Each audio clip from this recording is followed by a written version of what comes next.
మొగది, oil palm మొగ. ఇది పూర్తిగా లాతది. ఇది కాస్త మొగ్గ దశలో ఉన్నది. ఇది లాత దశ, ఇది మొగ్గ దశ. ఇగో ఇది పుప్పొడి దశ. ఇగో ఈ పుప్పొడి ఇది పూర్తిగా ముదిరింది. వీటి మీద వివిల్ క్రాసింగ్ పురుగు వదిలినప్పుడు ఇగో ఈ పుప్పొడిని తీసుకొని ఇగో చూడండి, పుప్పొడి రాలుతుంది. ఈ తెల్లదంతా పుప్పొడే. ఈ పుప్పొడికి ఆ క్రాసింగ్ పురుగులు ఇందులోనే దాని జీవిత చరిత్ర మొత్తం ఇంట్లోనే అవుతుంది.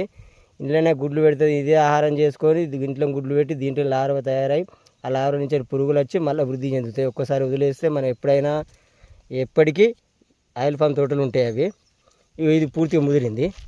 వీటి మీద ఈ మొగ గెలల మీద ఆలిన వివిల్ క్రాసింగ్ పురుగు ఇగో లాతది.